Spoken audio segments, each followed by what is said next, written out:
అనితమ్మ ఇదే home minister అనితమ్మ గారు భారతమ్మ అంటే ఎవరు, విజయమ్మ అంటే ఎవరు అని చెప్పిన వాళ్ళ వల్ల ఆయన ఏమి కావాల వాళ్ళ నాయన అన్నారు. ఇది తప్పు కాదమ్మా, ఇది తప్పు కాదా? ఆమె మహిళ కాదా, వాళ్ళు మహిళలు కాదా? భారతమ్మ మహిళ కాదా, విజయమ్మ మహిళ కాదా? నొప్పి కలిగిందని తెలుసు కదా, మరి ఎదుటి వాడికి కూడా ఎందుకు అంతే నొప్పి కలిగించాలి? ముందు మాట్లాడింది హోమ్ మినిస్టర్ అనిత గారు, ఆ రోజు మాట్లాడింది హోమ్ మినిస్టర్ అనిత గారు. అనితమ్మ అన్నారు వాళ్ళ నాయనకు వాళ్ళ నాయన ఏం కావాలా, విజయమ్మ అన్నారు వాళ్ళ నాయనకు వాళ్ళ నాయన ఏం కావాలన్నారు. ఆ రోజు తప్పు కనపడలేదా?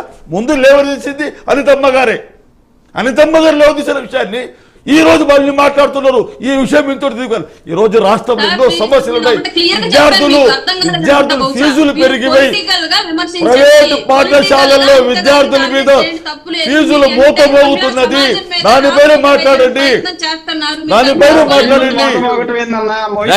ఒక్క నిమిషం కాదు కదా, ఇక్కడ ఒక్క క్లారిటీ ఇస్తాను. కాదు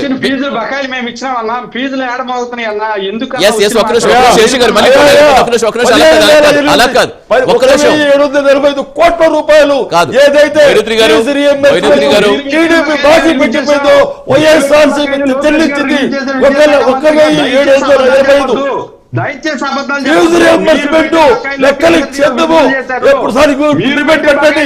ఫీజు రియంబర్స్మెంట్ మీద ఈ రోజు ద్రోహం చేస్తుంది వైఎస్ఆర్సీపీ ప్రభుత్వము. అన్ని అప్పులు అన్ని బకాయిలు చెల్లించారు.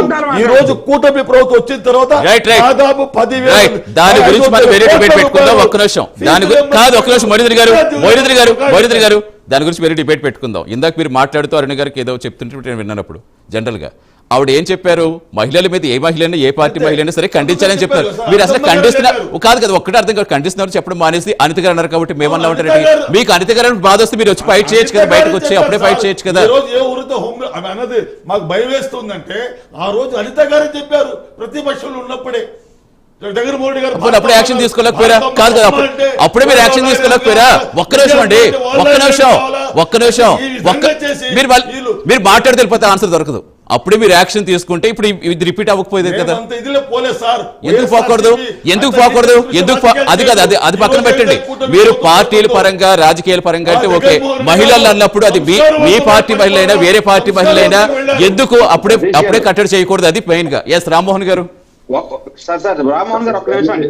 వీళ్ళు ఏ స్థాయికి దిగజారిపోతారనడానికి రామ్మోహన్ గారు ఒకటే నిమిషం. ఏ స్థాయికి దిగజారిపోతారనికి చిన్న ఎగ్జాంపుల్ ఏంటంటే, సభలో లేనివాడి గురించి మాట్లాడడం పక్కన పెడితే, గౌరవ అధ్యక్షురాలు గారి పార్టీకి ఉన్నటువంటి విజయమ్మ గారి విషయంలో కానీ, సొంత తోడబుట్టిన చెల్లి విషయంలో కానీ వీళ్ళు వ్యవహరించిన తీరు, ఎప్పుడైతే ఆవిడ పక్క రాష్ట్రానికి వెళ్ళిందో ఆస్తి కావాలందో వీళ్ళ పార్టీలో ఉన్నటువంటి కార్యకర్తలు కానీ ఎవరైతే సోషల్